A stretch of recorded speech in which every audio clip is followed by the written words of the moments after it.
নমস্কার বন্ধুরা, মানবীর রান্নাঘরে আপনাদের সবাইকে স্বাগত জানাই। আমার আজকের রেসিপি ডাল শুক্তানি। গরমের দিনে একটা আদর্শ খাবার, আর লাঞ্চের জন্য একটা আদর্শ খাবার। তা এটাকে অনেকে শুক্তো ডালও বলেন বা তিতর ডালও বলেন।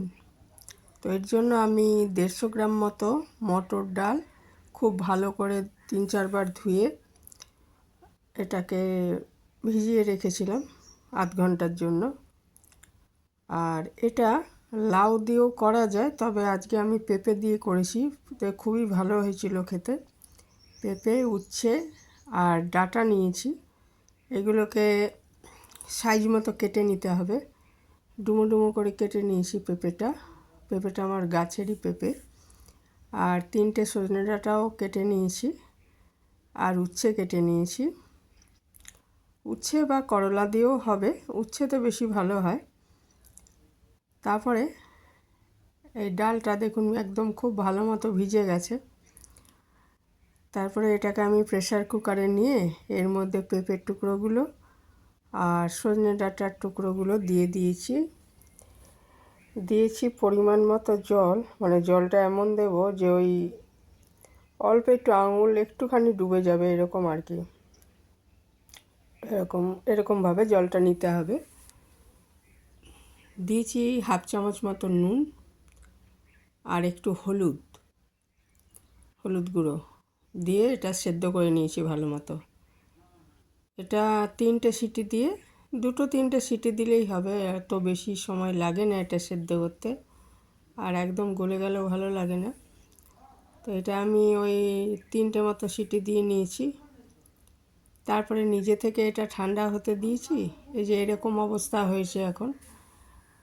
আর একটা কড়াইতে আমি সর্ষের তেল নিয়ে নিয়েছি 2 চামচ মতো। এতে আগে আমি উচ্ছেগুলো খুব ভালো করে ভেজে নেব। উচ্ছেগুলো খুব ভালো মতো ভাজতে হবে, তাহলে খেতে ভালো লাগবে। একটু নুন আর হলুদ দিয়ে আমি ভেজে নিচ্ছি। উচ্ছেটা ভালো মতো ভাজা হয়ে গেলে ভাজা হতে থাক। আর ওইদিকে আমি একটু আদা বেটে নিয়েছি, 1 চামচ মতো আদা বাটা লাগবে। আদা বাটা আর সর্ষে এগুলো লাগবে আমার ফোড়নের জন্য।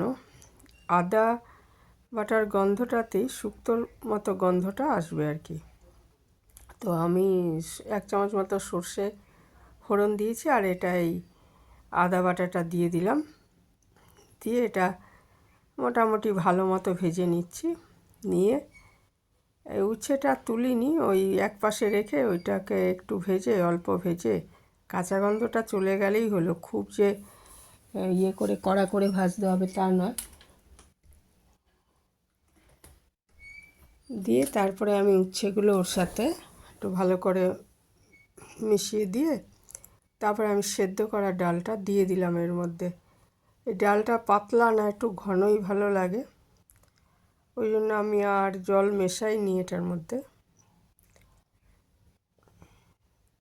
দিয়ে এটা এবার ভালো মতো মিশিয়ে একটু ফুটে উঠলেই, কারণ সবই সেদ্ধ রয়েছে আর উচ্ছেটা ভেজেছি বলে উচ্ছেটাও রান্না হয়ে গেছে, কাজেই এটা একটু মিশিয়ে দেওয়ার পর ভালো মতো ফুটে উঠলেই আমার ডাল শুক্তানি তৈরি হয়ে গেল।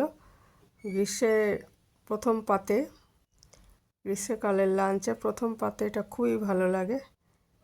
সাথে কিছু ভাজা খেতে পারেন, বেগুন ভাজা বা পটল ভাজা, তাহলে আর কিছু না হলেও চলবে। পরে অন্য কোনো সবজি না থাকলেও এটা দিয়েই ভাত খাওয়া হয়ে যাবে।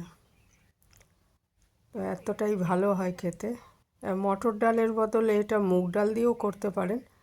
মুগ ডাল দিয়ে আর লাউ আর উচ্ছে দিয়ে আমার একটা তিতর ডালের রেসিপি শেয়ার করা আছে চ্যানেলে, আর এটা আমি মটর ডাল দিয়ে করেছি আর সজনে ডাঁটাটা দিয়েছি।